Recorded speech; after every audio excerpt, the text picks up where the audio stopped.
Me llamo Teresa Cifuentes y tengo 78 años. No soy una mujer fuera de lo común, ni me identifico con los grandes gestos de esta era de pantallas brillantes y discursos vacíos.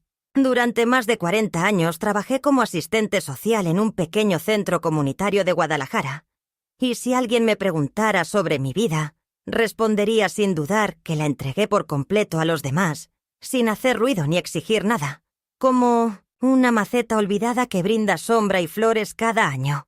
Fui esposa durante 27 años de Miguel Ángel, un hombre bondadoso, más inclinado al silencio que a la ostentación, con quien formamos un hogar humilde pero lleno de respeto. Cuando Miguel Ángel falleció de un infarto inesperado, justo con 54 años, quedé sola con 3 hijos que aún necesitaban orientación, cariño y comida caliente. Aunque el dolor me desgarraba por dentro como un pañuelo húmedo que no se seca nunca, no me permití caer. No podía. Porque si yo me venía abajo, ellos también lo harían. Y una madre, como decía mi abuela, no tiene derecho a rendirse mientras sus hijos todavía la necesiten. Laura era la mayor, la fuerte y decidida, aquella que lloraba en silencio en un rincón del velorio con los puños apretados, como si intentara detener el tiempo entre sus dedos. Andrés, el del medio, no comprendía bien lo que sucedía. Tenía 15 años y sentía una rabia intensa que no sabía cómo canalizar. Marco, mi pequeño, apenas contaba con 9 años y se aferraba a mi falda en el funeral, como si así pudiera devolverle la vida a su padre. Con el paso de los años, cada uno tomó su propio rumbo. Laura se convirtió en abogada, detallista y ambiciosa, con una fuerza de voluntad que yo secretamente admiraba.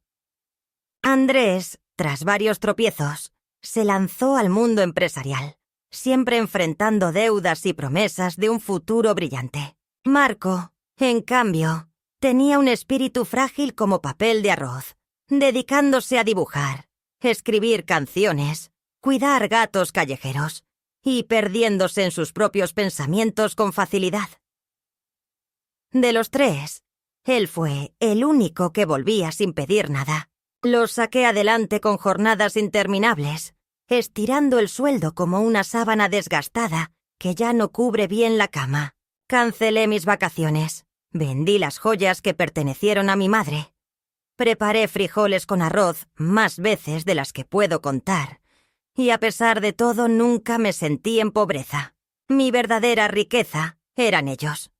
Sus risas en la mañana, las mochilas tiradas en la entrada, el aroma del champú en la toalla del baño después de que cada uno se duchaba al llegar del colegio. Fui la madre que nunca faltaba, la que no mostraba quejas, aquella que escuchaba con atención aunque ninguno tuviera tiempo de escucharla a ella. Me convertí en experta en el arte de ser necesaria sin ser vista. No me dolía en aquel tiempo. Me parecía algo natural. Amor de madre, decían. Ese que no se mide ni espera recompensa. Con el paso de los años, los 3 comenzaron a distanciarse. Al principio con razones comprensibles: trabajo, hijos, tráfico. Luego simplemente porque el silencio se volvió más cómodo que las visitas. Me acostumbré a celebrar mis cumpleaños en soledad, a calentar el café en el microondas, a leer los avisos mortuorios del periódico como quien repasa un antiguo diario. Tenía mi rutina: cuidar las plantas por la mañana, ver las noticias a las 7, hacer un poco de crochet por la tarde. No me quejaba.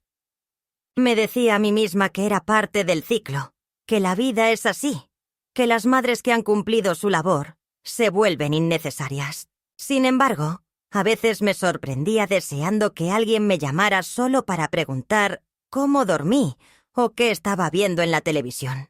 Fue recientemente, tras una noche sin descanso por un dolor intenso en la cadera, cuando me acomodé en la sala con una manta cubriéndome los hombros y enfrenté una realidad que había estado evadiendo. Si falleciera en ese momento, podrían transcurrir varios días antes de que alguien se diera cuenta. Quizás el cartero, al notar que el correo se acumulaba. Tal vez la vecina, que me saluda con lástima pero sin verdadero cariño. Sin embargo, mis hijos no llamarían. No porque no me amen. Me consuelo repitiéndolo así, sino porque se han acostumbrado a creer que siempre estaré. Igual que una planta que nadie riega, pero sigue dando flores. Fue entonces cuando tomé la decisión que había aplazado durante tanto tiempo. Busqué la caja metálica escondida bajo la cama. Saqué mis documentos, mis diplomas, las escrituras de la casa, los papeles del banco y el testamento que redacté hace años, con la esperanza de que un día mis hijos comprendieran lo que significaban para mí. Lo releí con el corazón oprimido. Todo estaba repartido entre los tres como un acto de justicia más que de amor. Lo hice de manera automática porque así se espera. Pero esa noche entendí que ya no debía hacerlo por mero deber. No estaba enfadada ni quería castigar. Pero necesitaba que lo poco que quedaba fuera para alguien que realmente me viera, sin obligación ni interés. Y en mi pensamiento surgió Clara, la hija de Marco, mi nieta, la única que venía a visitarme sin avisar, que mostraba interés por conocer mi niñez, que me apoyaba al podar los rosales y luego se quedaba a tomar té sin preocuparse por el tiempo. Con ella me sentía Teresa, no solamente la abuela, con ella recuperaba esa risa de antaño, sin temor a parecer fuera de moda o superflua. La idea fue creciendo en mi interior como una semilla bien sembrada. No se trataba de excluir a nadie, sino de respetar la realidad. Y la realidad era que Clara era la única que aún me prestaba atención cuando hablaba. Actué con tranquilidad. Me puse una bata limpia. Antes de acostarme, escribí en mi diario 3 palabras. La decisión está tomada. Nadie estaba al tanto todavía. Sin embargo, el testamento ya estaba preparado. Aquel día del brindis no era una celebración para mí, claro está. Se trataba del cumpleaños de Laura, mi hija mayor, aquella que siempre mostraba un rostro serio y una voz autoritaria, que a los 13 años ya regañaba a sus hermanos como si fuera la madre, y que a los 18 discutía con el mundo como si todo le perteneciera. La reunión la organizó en su nueva vivienda, una de esas casas modernas con grandes ventanales, muebles simples y un aroma constante a desinfectante costoso que nunca consigue ocultar la sensación de frialdad. Me había enviado una invitación por mensaje de texto, con una formalidad que me hizo sentir como si fuera una obligación y no un motivo de alegría. Mamá, te esperamos el sábado a las 5. Será algo familiar. No faltes. No usó signos de exclamación, ni emojis, ni siquiera una palabra cariñosa. Solo una frase breve y directa, como los correos que seguramente remite a sus clientes. A pesar de todo, me arreglé como si fuera un momento único. Me puse mi blusa preferida, esa en tono lavanda con detalles bordados que doña Celia creó para mí hace varios años, en tiempos donde aún se confeccionaba la ropa a medida. Coloqué los pendientes de nácar que pertenecieron a mi madre. Me peiné con mucho cuidado y llevé una pequeña caja con un obsequio seleccionado con cariño. Una pulsera de plata con un colgante en forma de balanza. Pensé que le gustaría, considerando que es abogada. La envolví en papel color celeste, con un lazo modesto, y escribí una nota con mi propia letra que decía: para que siempre recuerdes que el equilibrio se halla también en el corazón y no solo en el trabajo. Con amor, mamá. Me tomó más tiempo redactar ese mensaje que preparar el presente. No sabía si lo leería, pero sentía la necesidad de dejar una marca más allá de lo material. Llegué a la hora exacta. Siempre he sido de las personas que valoran el cumplimiento del tiempo. En el momento en que se abrió la puerta, me recibió una joven desconocida. Era una de esas asistentes que hoy parecen haber reemplazado el papel que antes desempeñaban las hermanas o las primas. Sonrió sin mucho interés. Me pidió que escribiera mi nombre en una lista y me ofreció una copa que rechacé con cortesía. La casa ya estaba llena de gente. Sonaba música suave de fondo, copas dispersas por todos lados y conversaciones elegantes flotando en el ambiente como fragancias persistentes. Reconocí a algunos amigos de Laura, a Andrés acompañado de su esposa, que no me dirigió ni una mirada al pasar, y a Marco, quien me abrazó con esa ternura silenciosa que solo él sabe mostrar. Su hija, Clara, vino corriendo para saludarme. Me besó fuerte la mejilla y me susurró al oído. «No te vayas pronto, ¿vale?» Prometí que bailaríamos juntos. Su voz fue un alivio. Sonreí y le aseguré que me quedaría un buen rato. Sin embargo, lo que siguió después fue completamente distinto. En la sala principal, sobre una mesa larga adornada con flores blancas y doradas, las copas de champán estaban alineadas como si fueran soldados. Alguien anunció que llegaba el momento de brindar, y todos se acercaron apresuradamente, alzando sus copas, riendo y empujándose con familiaridad. También me aproximé, con mi copa todavía vacía, esperando escuchar alguna palabra amable, alguna mención que al menos por cortesía reconociera mi presencia. Me situé al fondo, junto a una maceta enorme para no molestar, y desde allí observé cómo comenzaron los discursos. Primero intervino Laura, como era esperado. Con su habitual seguridad, expresó su gratitud hacia quienes estaban presentes, a su esposo por hacer realidad esta nueva etapa, a sus hijos por dar sentido a su vida, a sus hermanos por ser pilares esenciales en su historia. Incluso mencionó a sus compañeros de trabajo, al terapeuta de los niños y a la vecina que cuida a su perro. A mí no me nombró ni una sola vez. Ni una palabra, ni siquiera un «gracias, mamá, por estar aquí». Luego hablaron Andrés y su esposa, ambos con copas medio vacías y sonrisas amplias como escaparates. Hicieron bromas internas, recordaron su infancia compartida, contaron cómo Laura era la verdadera jefa desde siempre. Todos rieron, incluso Clara, aunque advertí que me observaba de reojo, como si supiera que algo no estaba bien. Marco permaneció en silencio y solo levantó su copa sin decir nada. Sentí que el suelo bajo mis pies se volvía frágil como papel. Tragué el sorbo de champán con la resistencia de quien toma un medicamento amargo. Me dolía la espalda por estar tanto tiempo de pie, pero no me permití sentarme. Lo que más me dolía era algo distinto, una sensación que no podía localizar físicamente. Un vacío hiriente, como una y antigua grieta que de repente se abre completamente. Lo que verdaderamente me lastimó no fue que no me agradecieran, sino comprender que no me veían, que no me tomaban en cuenta, como si ya no formara parte de la historia familiar, como si estuviera viva, solo en un sentido biológico y socialmente ya estuviera muerta. En un momento, mientras los demás continuaban conversando animadamente, Laura se acercó a mí, me dio un beso rápido en la mejilla, sin mirar demasiado, como si cumpliera con una formalidad. ¿Te encuentras bien, mamá? ¿Quieres sentarte un rato? El sillón de la entrada es más cómodo.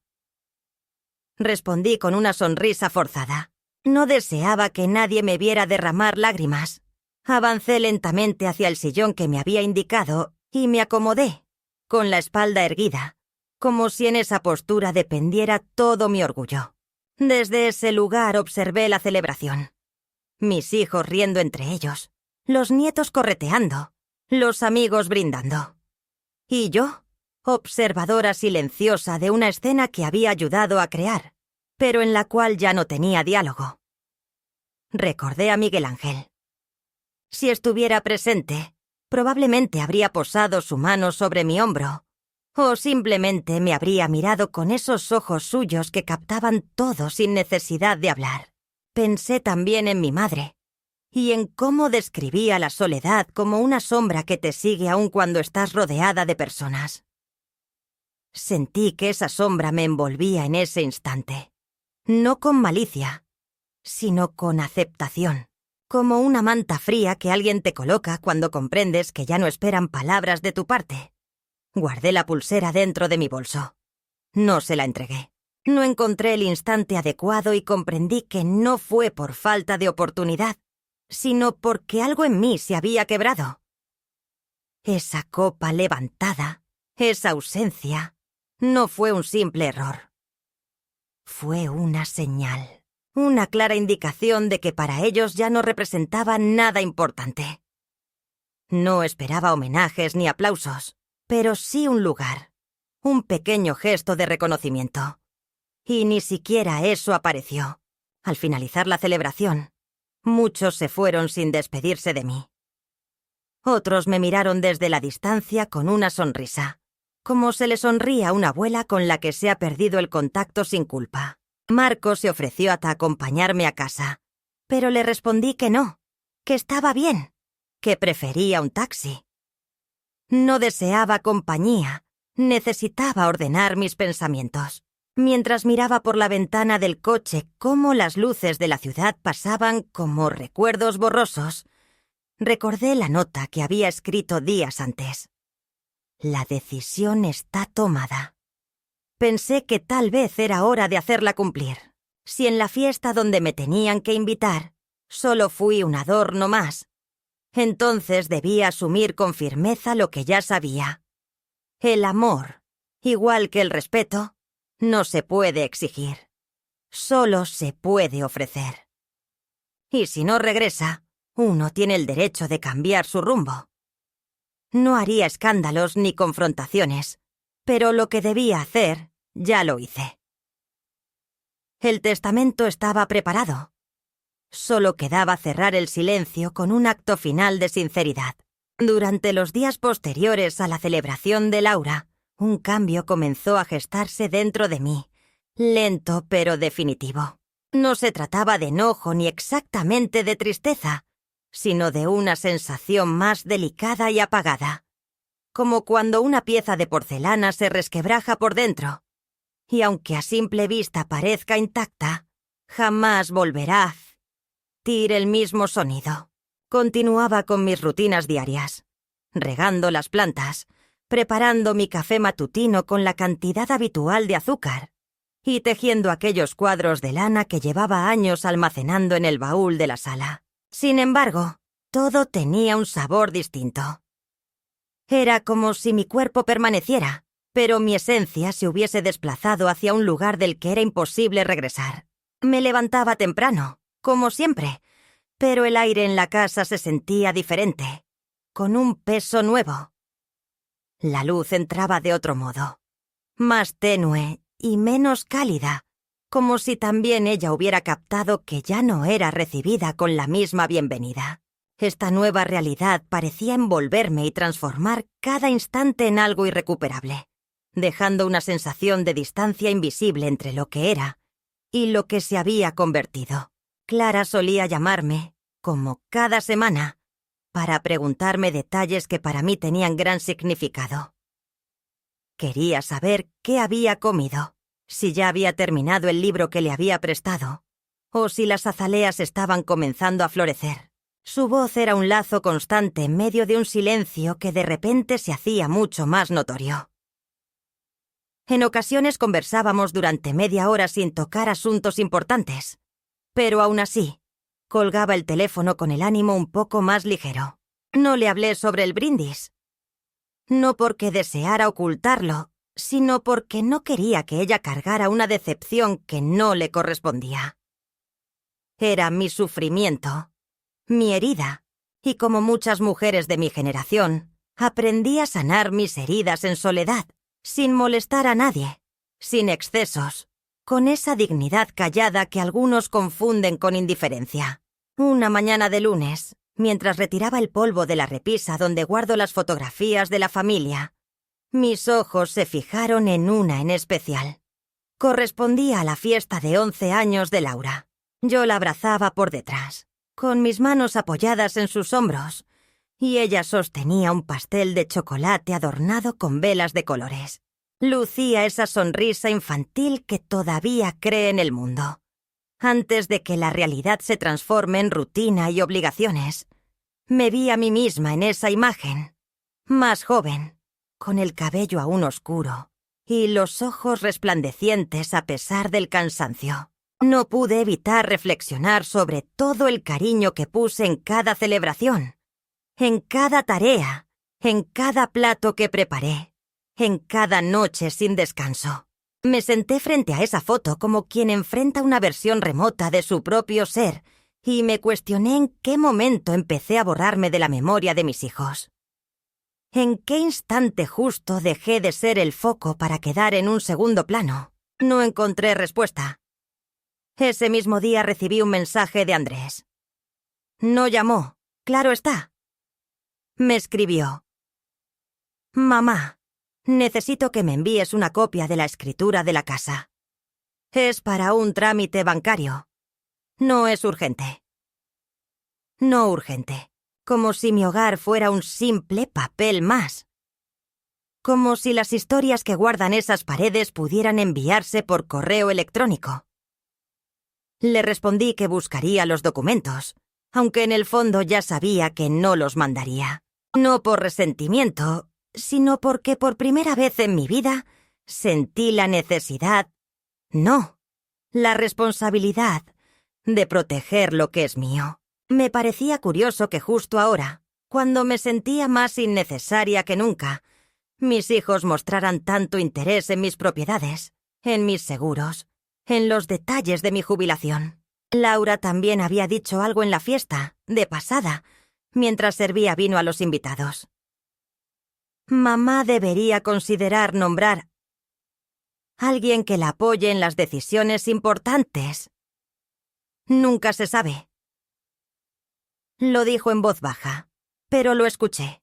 Todos piensan que los oídos envejecen al igual que el cuerpo, pero hay palabras que el alma escucha antes que el oído.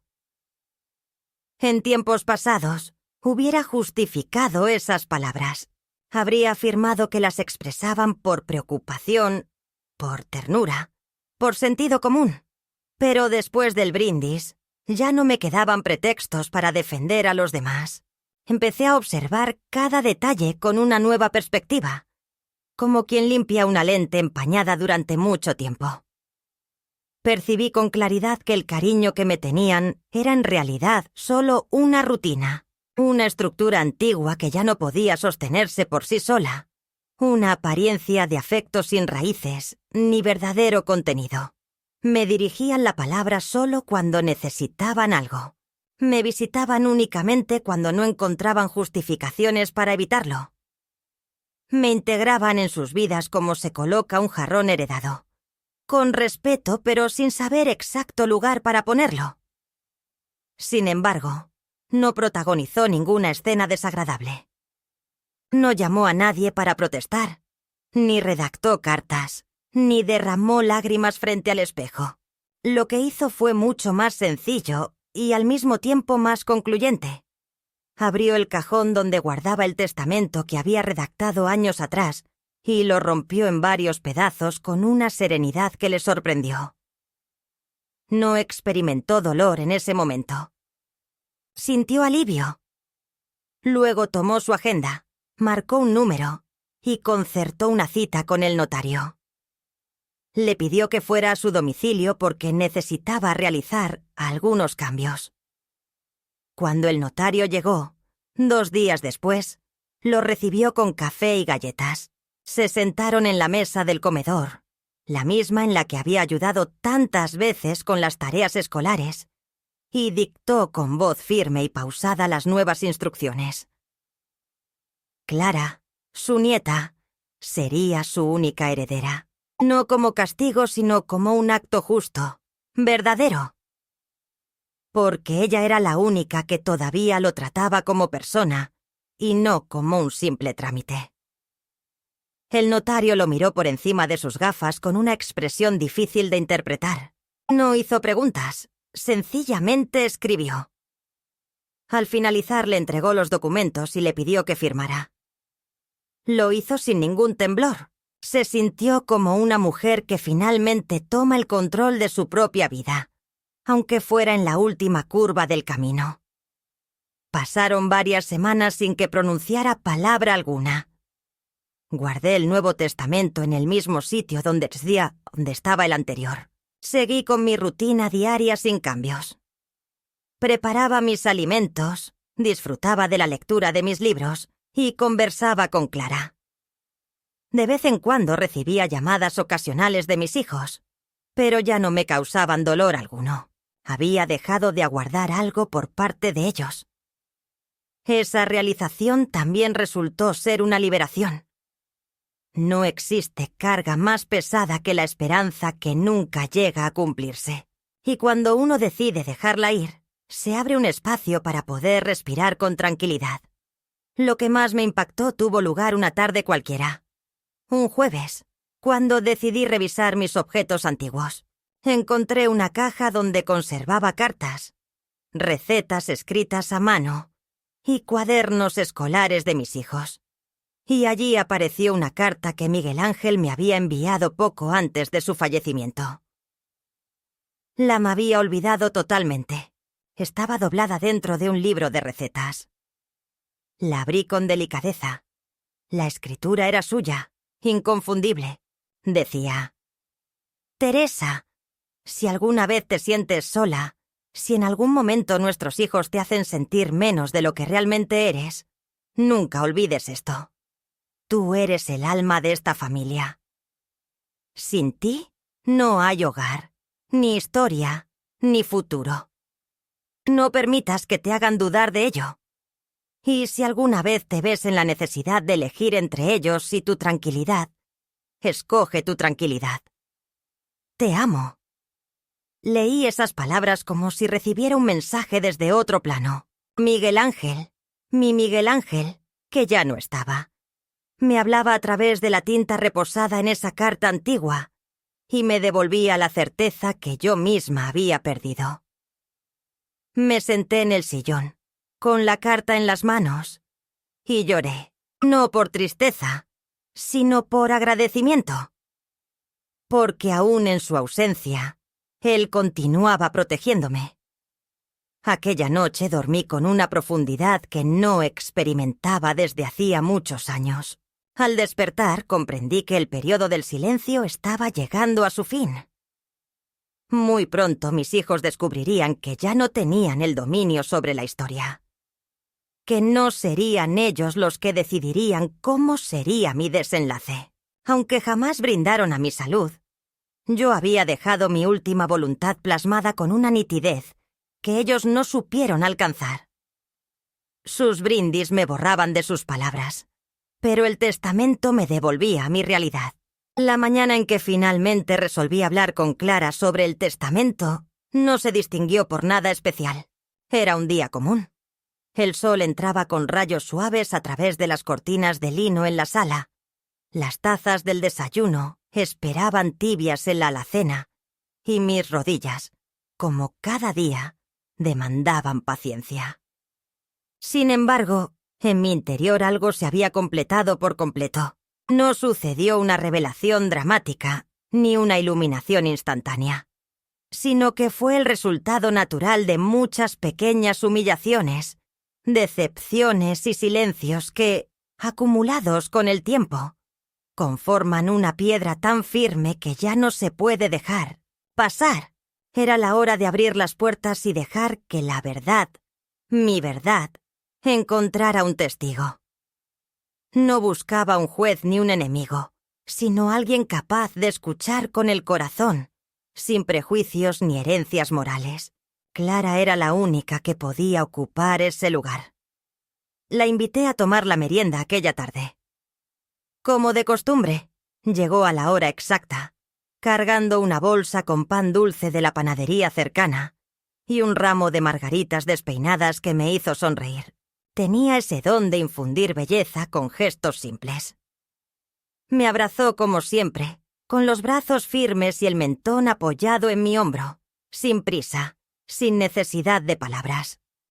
Se sentó en la cocina y mientras preparábamos el té, charlamos sobre asuntos cotidianos. Su reciente examen en la universidad, una profesora estricta, una compañera que se había mudado a vivir sola. La escuchaba atentamente, pero también con la creciente conciencia de que el tiempo se desvanecía, que lo realmente importante estaba por revelarse. Después de beber el primer sorbo de té, le pedí que me acompañara a la habitación del fondo. Rara vez invitaba a alguien allí. Era mi refugio, mi archivo personal. El único espacio en la casa que aún conservaba el aroma de Miguel Ángel y las notas manuscritas de otro tiempo. Clara entró con respeto, sin tocar nada, con esa sensibilidad que siempre me emocionaba. Abrí el cajón del armario y saqué la carpeta azul donde guardaba el testamento. Todavía no le entregué nada. Me senté frente a ella y la observé largo rato, hasta que noté que su rostro se tornaba serio y expectante. Entonces comencé a hablar.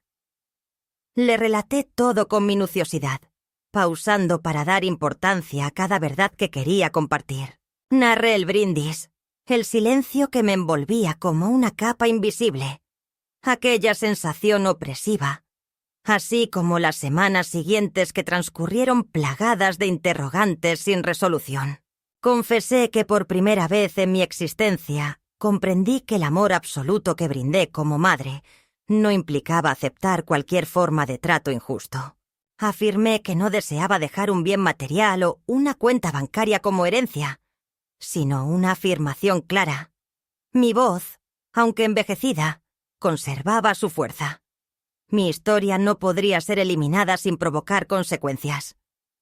Clara me escuchó atentamente sin interrumpirme, y en su mirada no había juicio alguno, solo una emoción contenida que lentamente iba creciendo.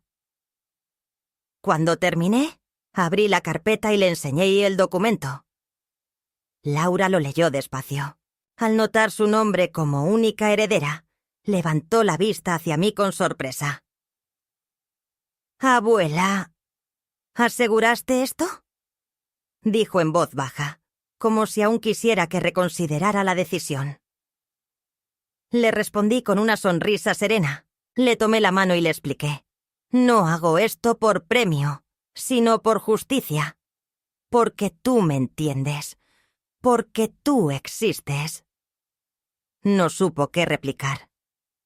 Sus ojos se humedecieron, pero no derramó lágrimas. Me abrazó otra vez, esta vez con más fuerza, como si quisiera resguardarme del mundo entero. No entramos en detalles. No mencionó a sus tíos. No cuestionó mi elección. Solo expresó: «Gracias por confiar en mí. Cuidaré esto como te cuido a ti». Esas palabras bastaron, más que cualquier palabra o brindis. Desde aquella tarde, todo cambió poco a poco, pero para siempre.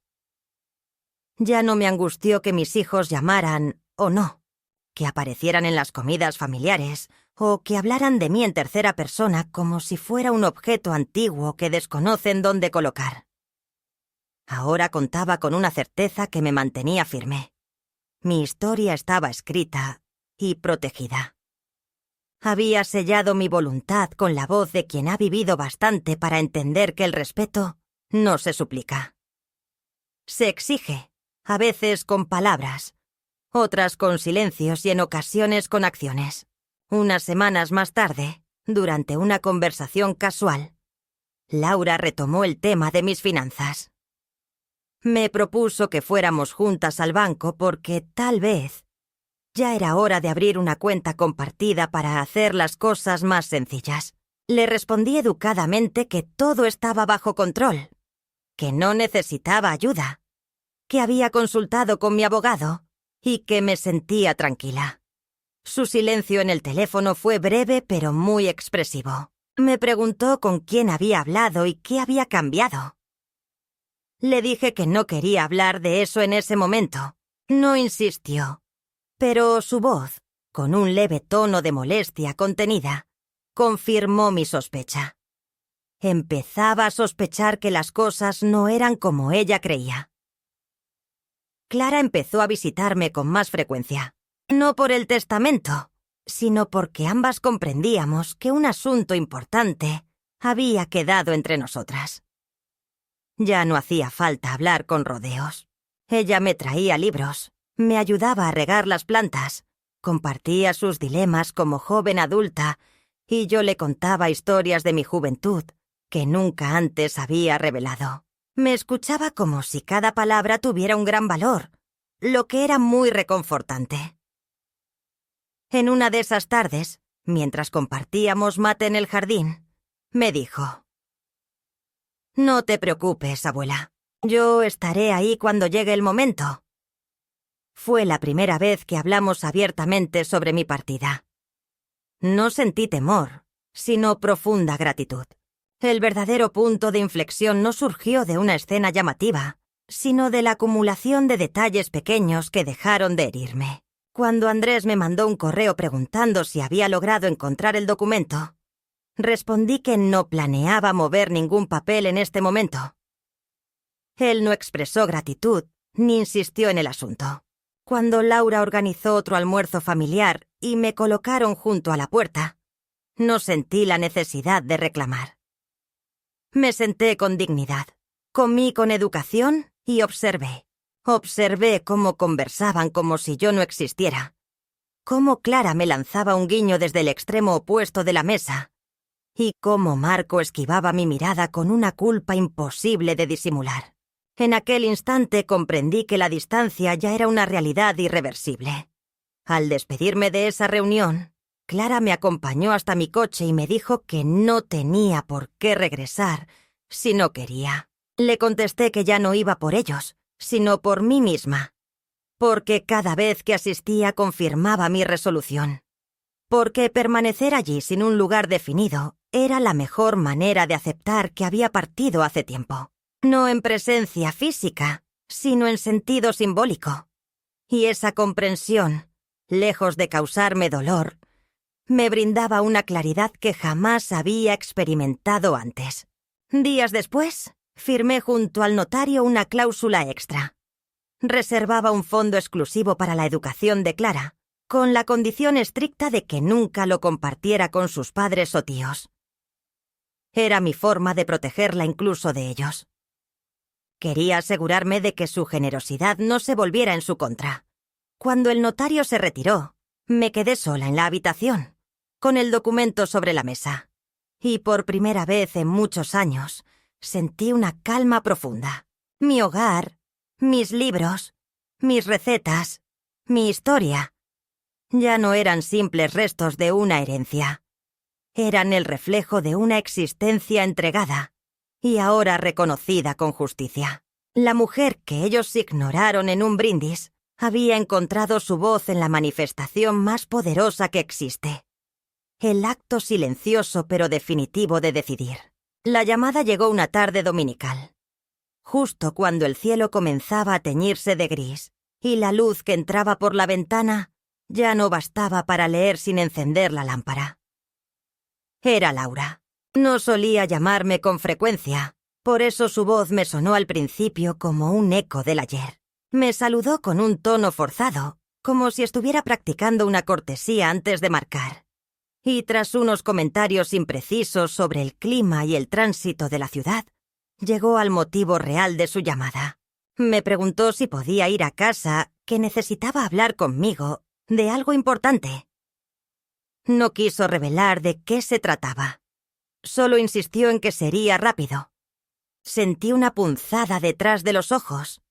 Esa sensación que aparece cuando sabes que se avecina una charla que no será justa, ni amable, ni cordial. Le dije que viniera cuando quisiera, que no planeaba salir. Colgó con un gracias seco, casi automático. Llegó sola, sosteniendo una carpeta y con una mirada firme. Me abrazó sin un contacto profundo, y sin pedir permiso se acomodó en el sofá, sin mirar alrededor, como si ya no necesitara sentirse en casa en un sitio que alguna vez fue suyo. Su presencia y su energía traían consigo una sensación de urgencia que no se anunciaba, pero que impregnaba el ambiente con un aire de inmediatez. Me comentó que había notado un cambio en mi comportamiento, que mi forma de hablar era diferente, más reservada y cuidadosa, y quiso saber si había realizado algún trámite legal. No respondió cuando pregunté por qué le interesaba.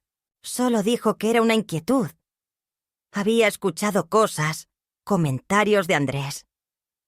Decía que estaban preocupados por mi estado, por mi claridad mental. Me habían notado últimamente más distraída. Esa fue la palabra que eligió exactamente. Distraída. No me defendí porque no era necesario. La escuché callado, con las manos reposando sobre las piernas. Y al terminar, con ese aire de quien piensa haber dado una explicación convincente, le respondí con la tranquilidad con la que una persona mayor enciende una vela. Estoy bien, Laura. Todo está en su lugar. Y si he realizado gestiones, son exclusivamente mías. Nadie tiene por qué preocuparse. Su rostro se endureció. Le costaba aceptar la falta de control. Le costaba aún más no ser el centro de atención. Me preguntó si había conversado con Clara, si había hecho alguna transferencia, si planeaba modificar el curso de los hechos.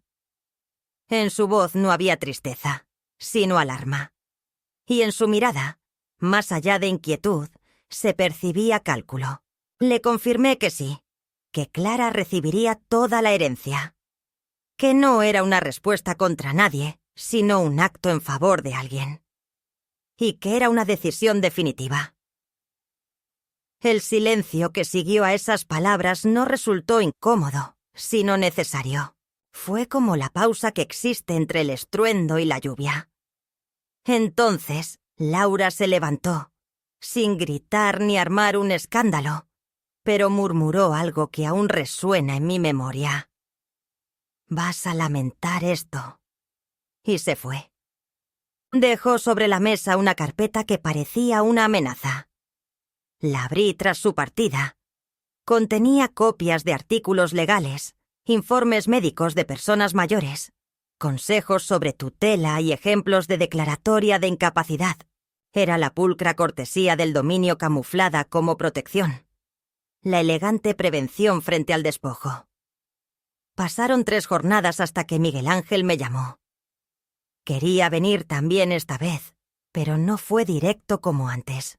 Comentó sobre sus hijos, el negocio y un inconveniente con los impuestos. Sin embargo, su tono era diferente al de Laura, más débil, casi suplicante. Cuando finalmente abordó lo que realmente le importaba, lo hizo con la torpeza de quien no sabe pedir sin mostrar su necesidad. «Mamá, estoy pasando por un momento complicado. Necesitaría que me respaldaras con la casa. Es solo temporal, un trámite para conseguir un crédito». Le respondí que no me parecía prudente, justo ni necesario.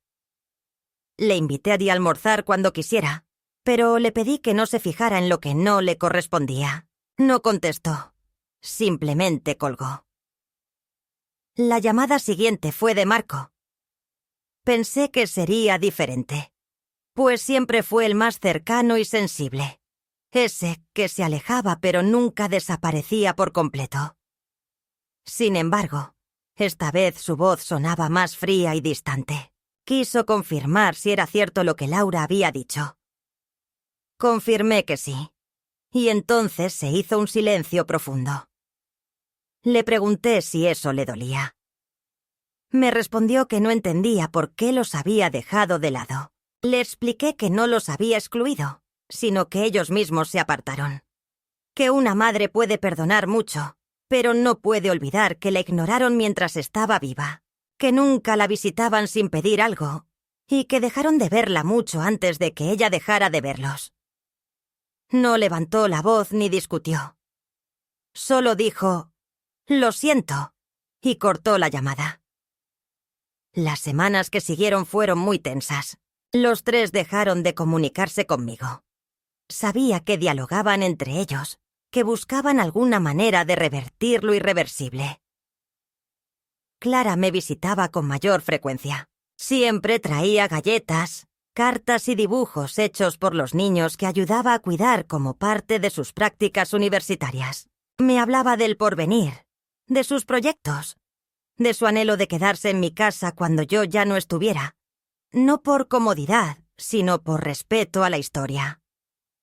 Le agradaba el aroma que quedaba en la cocina después de cocinar canela, cómo la luz del sol entraba al patio a las 6 de la tarde. Me pidió permiso para pintar una pared del patio con una frase que le recordaba a mí. Accedí. Pintó. Aquí vivió alguien que supo amar con dignidad. No necesité más flores ni ningún altar. Un mes más tarde, Laura llegó con una notificación. Deseaba iniciar un proceso legal de interdicción. Sostenía que yo ya no podía administrar mis bienes, que había señales de deterioro cognitivo y que mis decisiones ponían en peligro el patrimonio familiar. Lo supe antes de abrir el sobre. Lo entendí por la expresión en sus ojos, una mirada carente de cariño, solo decidida. La invité a sentarse, pero no aceptó. Me preguntó si estaba dispuesta a evitar el juicio. Respondí que no, que si querían pelear por algo que nunca cuidaron, lo harían sin mí. Ya había vivido lo suficiente para entender cuándo una batalla merece ser librada. Mis abogados actuaron con rapidez. Clara estuvo siempre a mi lado en cada encuentro. Presentamos evidencias, testimonios y exámenes médicos. Mi doctor de cabecera preparó un informe detallado sobre mi salud mental. El notario confirmó que mi voluntad fue manifestada con plena conciencia, claridad y sin ninguna presión. Clara redactó una carta describiendo todo lo que compartíamos, cómo me sentía cada semana y nuestras conversaciones profundas. La carta conmovió hasta las lágrimas al abogado. Y a mí también. La audiencia duró poco tiempo. La jueza, una mujer mayor, prestó mucha atención. Hizo varias preguntas, examinó los documentos y observó a Laura, a Andrés y a Marco, con una mezcla de sorpresa y desilusión. Al final decidió que no había razones para declarar incapacidad, que yo conservaba todas mis facultades, que mi testamento era legítimo y que el intento de interdicción quedaba archivado. Al salir, mis hijos no me dirigieron la mirada. Se marcharon en silencio. Marco fue el único que antes de irse me apoyó la mano en el hombro y susurró: «¿No actuamos bien, mamá?». No supe si se refería al juicio o a toda nuestra historia. No pregunté. Clara y yo regresamos caminando a casa. Durante el trayecto ella tomó mi mano como si yo fuera una niña. Yo la apreté con fuerza sin querer soltarla nunca. Pensé que la vida es extraña. Una pequeña a cargo de 3 y recibe amor de una sola. Pero con que sea uno, basta para dar sentido a todo. La tranquilidad regresó a mi hogar de manera suave, como un animal viejo que sabe el camino sin necesidad de guía. No organicé ninguna celebración, ni llamé a nadie. Únicamente preparé una sopa, encendí la radio y pasé un rato tejiendo. En medio del silencio me sorprendí sonriendo, no porque hubiese triunfado, sino porque finalmente alguien me había escuchado de verdad. No transcurrió mucho tiempo luego de la audiencia para que la situación adquiriera un tono más frío y directo. Los 3, mis hijos, aparecieron juntos de nuevo. No los había visto juntos desde que falleció su padre. Llegaron una mañana sin avisar, como si quisieran pillarme desprevenida. Yo estaba sentada en el jardín con un libro sobre mis piernas, que ya no leía hacía un rato, más concentrada en observar cómo la sombra del limonero se proyectaba sobre el camino de piedras. Los identifiqué por el ruido de sus pasos al pisar la grava, por la manera en que Laura caminaba delante de Andrés y Marco, como siempre, con un aire de mando, como si el ser la mayor le otorgara un derecho innato a decidir lo que debía suceder. No tocaron el timbre. Abrieron la verja y entraron igual que antes, como si aún poseyeran llaves del cariño y no solo del metal. Me saludaron, cada uno con su manera particular, pero todos con un tono que buscaba una formalidad peculiar. Marco fue el único que se acercó para darme un beso. Andrés pronunció mi nombre como quien acaba de entrar a una sala de espera. Laura permaneció firme, erguida, con una carpeta en la mano, como si el jardín fuera un tribunal, y ella, la abogada infalible de todos los silencios que nunca supo interpretar. Me preguntaron si podían entrar, si podíamos conversar adentro. Respondí que no. Si habían venido a hablar conmigo, que lo hicieran allí, al aire libre, donde la claridad no deja lugar a dobles intenciones. Se miraron entre ellos y aceptaron. Laura tomó la palabra, naturalmente. Explicó que habían meditado, que comprendían que tenía todo el derecho a hacer lo que deseara con mis pertenencias, pero que querían tener una última charla antes de cerrar un capítulo tan doloroso para todos. En nombre de la familia, de la historia compartida, de todo lo vivido, solicitaban que reconsiderara el testamento.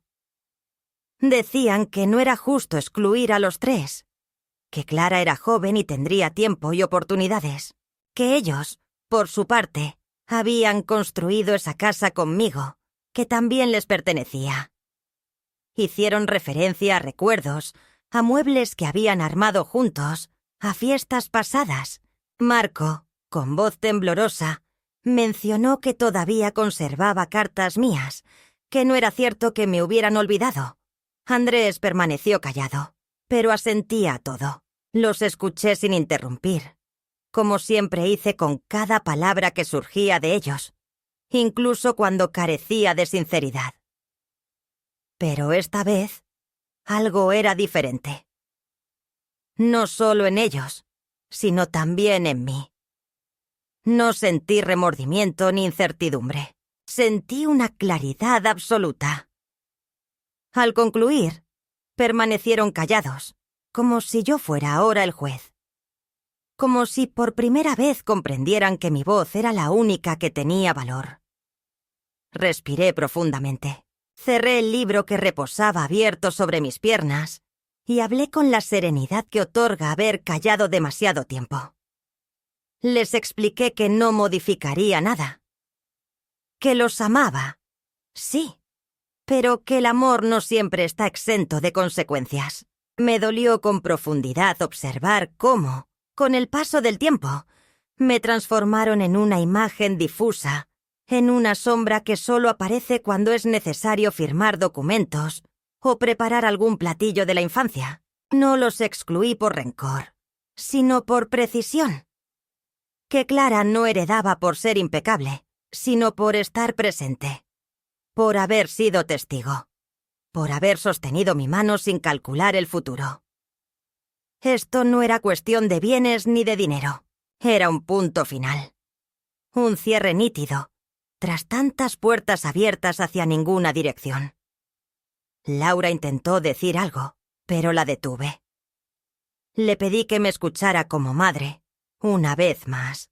Le confesé que la amaba con todo mi ser, como se ama a alguien de carne y hueso, pero que no podía premiar el olvido.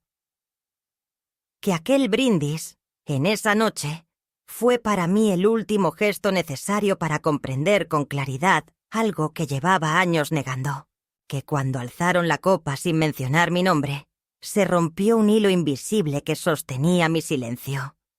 Y desde ese momento, cada palabra que pronuncié fue un acto de recuperación profunda. Marco lloraba en silencio, mientras Andrés dirigía la mirada hacia el suelo, con las manos entrelazadas. Por primera vez, Laura no pudo defenderse. Guardó los documentos que había traído sin mencionarlos. Sabía que no tenían sentido en ese instante. Me pidieron perdón, cada uno siguiendo su forma particular. Palabras fragmentadas, quizás sinceras. Les agradecí, pero no me moví, ni prometí que todo podría arreglarse. No di pasos atrás porque una mujer como yo, que ha entregado toda su vida sin exigir nada, merece que al menos una vez se mantenga firme una decisión. Antes de partir, Marco me abrazó fuerte y me dijo que visitaría más seguido y que no necesitaba nada. Creí en sus palabras. A los otros dos no les pedí que volviesen. Les aclaré que esta casa estaría abierta mientras yo viviera, pero que no querría que se llenara de excusas. Así se marcharon. Como llegaron, en fila, pero esta vez sin liderazgos. Solo 3 hijos conscientes de que su madre había dejado de ceder. Esa noche no logré dormirme rápidamente. Recorrí la casa sin encender las luces, tocando los marcos de las fotografías, las tazas en la despensa, la cobija tejida que tantas veces usaba para arropar a un niño dormido en el sofá. No experimenté tristeza alguna. Sentí tranquilidad. La tranquilidad de saber que aquello que era mío finalmente me correspondía completamente. Que mi voz, que muchas veces se había moderado por temor al enfrentamiento, había expresado lo necesario, no para causar daño, sino para curar. Al día siguiente, al abrir la ventana, la luz entró más brillante. No porque el sol fuera diferente, sino porque yo había cambiado. Porque, por primera vez en muchas décadas, me coloqué en el centro de mi propia existencia. Y eso ya no tenía regreso. El otoño se instaló sin avisos, con aquella tranquilidad que solo reconocen los árboles cuando sus hojas caen sin resistencia. El ambiente en la casa se volvía más fresco por las mañanas, y las tazas de té se vaciaban con mayor rapidez. Me levantaba temprano como siempre, pero con un ánimo distinto, menos inquieto, más armonizado con la convicción de que ya no debía probar nada a nadie. Mis pasos en el pasillo dejaron de ser los de una madre esperando visitas que no arribaban, o los de una abuela, aparentando fortaleza para no causar alarma.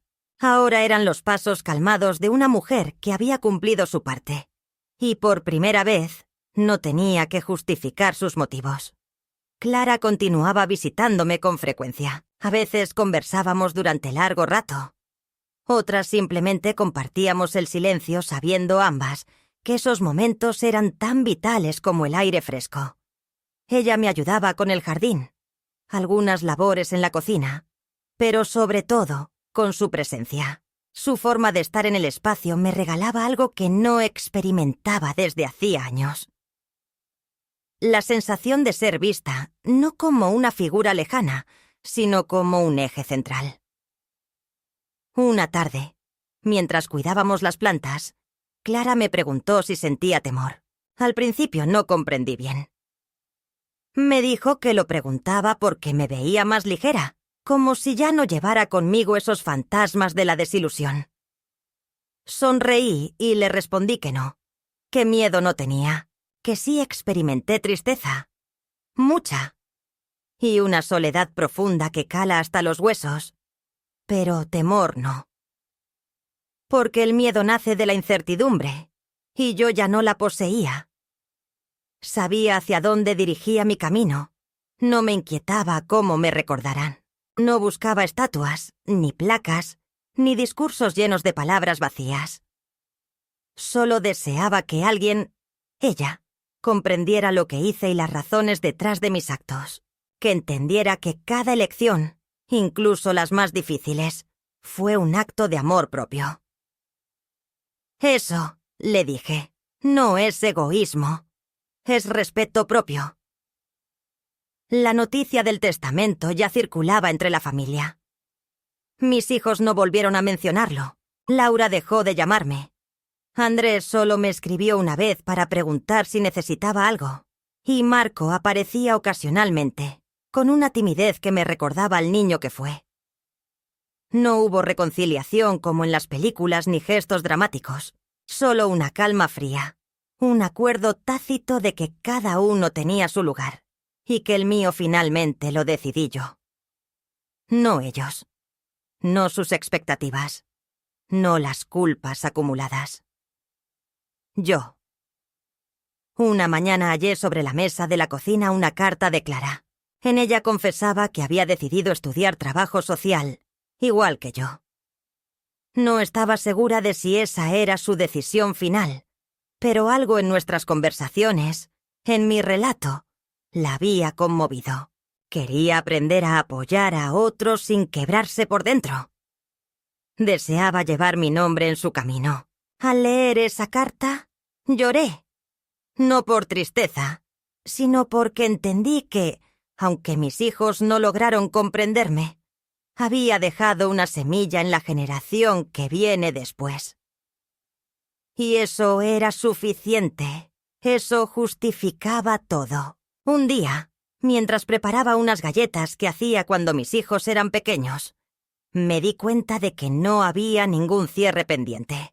Lo único que quedaba era vivir los días que me restaban con tranquilidad, con esa satisfacción oculta de quien fue ignorada en una celebración, pero permanece viva en el corazón de alguien. No hay justicia más completa que poder marcharse sabiendo que uno no se traicionó a sí mismo. Al pasear por el jardín y sentir la brisa tocando mi rostro, me siento completa. No joven ni fuerte, pero sí en paz. A esta edad, la paz no es solo una idea, es un logro. Porque la verdadera justicia no reside en las cortes, ni en palabras agradables, ni siquiera en el perdón. Se encuentra en el acto callado de hacer valer la propia historia cuando todos han dejado de prestarle atención. Y si en algún momento, en un tiempo distante, alguien descubre una carta mía, un cuaderno antiguo o un aroma que les haga recordarme, deseo que no piensen en la mujer que fue ignorada en una celebración. Quiero que imaginen a la mujer que, en silencio, modificó el curso de su destino con la calma firme de quien conoce su verdadera identidad. Porque en el brindis no mencionaron mi nombre. Pero el testamento pronunció mi nombre completo, y lo hizo con total nitidez.